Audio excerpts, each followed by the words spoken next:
So today, what we want to wrap up this unit with talking about is using systems with radicals and inverse variation functions. So if you remember, a system of equations is just when we have more than one variable and more than one equation. And what we're trying to do is solve for x and y, or the variables that work in both equations, where they cross over each other. And so we have learned that it's the point of intersection. That is the solution that we are looking for. And we can solve any system of equations by graphing it and looking for its point of intersection. When we did systems of linear equations, we learned lots of methods for solving that. But one method that always works when we say symbolically, that means, algebraically, not necessarily graphing, but substitution is the one that works for all of them. Elimination is great, but it really only works for linear. So substitution is the symbolic way of solving them. And points of intersection, if we're using graphing to solve. We can do this with our radical and inverse functions in a couple of different ways. You can have a traditional system, just where you have two equations. Sometimes I could have a radical equation and a linear equation, or an inverse equation and a linear equation, or an inverse equation and a radical equation. It's just your typical system of equations.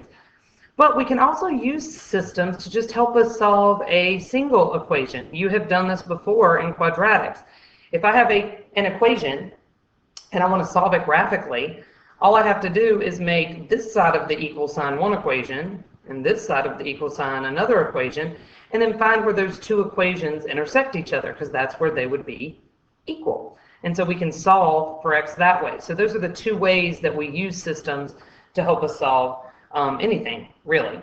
So let's just look at a couple of examples to kind of show you that it's really no different than what you guys have already been doing. So let's say I want to solve this equation. Well, when we talked about solving radicals, we said our first step is to isolate. Well, there's two radicals. So how do I isolate the radical? They can be isolated from one another, but this is definitely going to be a more complicated equation to solve using our more standard methods. So maybe using a system to help me solve this one is a better option. So what I want to do is I want to take this side of the equal sign and make that one equation. So I would do, y equals the square root of k minus 9. And then I want to do the other side of the equation, this side of the equation, and I want to make it a second equation. So this would be y equals the square root of k, and then that minus 1 is outside of the square root. So this gives me my two equations for my system. When we're solving by graphing, remember we have options. Desmos is always a great tool for solving. If you don't want to use Desmos, then you can use the TI calculator. These are all great tools for solving. So if I go to y equals, you can see I've actually already put them in here, but I'll put them in here for you again. If we go into y equals, I just have to do square root. I do want you to remember the calculator won't do k, so I'm just going to change the k to an x. So it'll be x minus 9 instead of k. And then for the second equation, I've got square root of x, but I do close my parenthesis because the minus 1 is outside of the square root. So you want to be careful with that. The closing the parenthesis is important. So then when we graph it, we're looking for where it intersects. And if you remember, all of these calculating things on the graph is under second trace, the calculate menu. And in this case, we are looking for the point of intersection. So we hit enter, and then we just have to keep hitting enter to tell it first curve, second curve. If these are the only two things I have typed in, I can just keep hitting enter. So I've got enter, enter, enter, and it looks like that my solution, now don't forget, we are solving for k, or solving for x in this case. We are not solving for y. The y value is the same y value. It's where they're equal to each other. So the solution is just the x value. We're looking for the x value. So in this case, x was k. So using my calculator, I determined that k was equal to 25. Now, we did discuss when we were solving radical equations and when we were solving inverse equations that we always have to check for extraneous solutions. We want to make sure that it actually works. So if I plug in 25 minus 9 is 16, and the square root of 16 is 4. If I plug in 25, the square root of 25 is 5. 5 minus 1 is 4. So it did work. Now, if you remember from the calculator, we've seen that 4 before. It said that y was equal to 4. That's what we got when we plugged it into both sides of the equation. We got 4. But it is not extraneous. It does actually work. So 25 would be our solution. And that's how we can use systems to help us just solve a single equation, especially a very complicated equation. It's a great method. So let's talk about symbolically for a minute. Let's look at another system. So this is just a true system. It's not a single equation. It's two equations that have two variables. This one is an inverse variation. If you think about it, we said inverse variation is y equals k over x. If I got this in y equals form, it would be y equals 7 over x. So that fits the bill. This is an inverse. And this is just a linear equation. We said that substitution is really the way to go when we are solving systems other than linear systems. So first, I want to make sure that I have one of them in y equals form. So I do. This one, we know what y is equal to. Y is equal to x plus 6. So that means that I can replace y in that equation.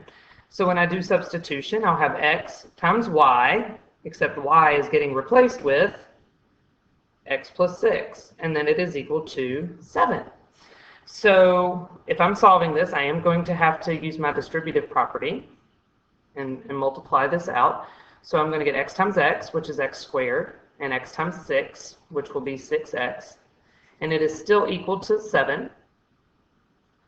And then I have to say, well, what type of equation is this? And if you recall from last unit, this is a quadratic equation. So quadratic equations need to be equal to 0. So I am going to go through and subtract 7 from both sides. So then I end up with x squared plus 6x minus 7 is equal to 0.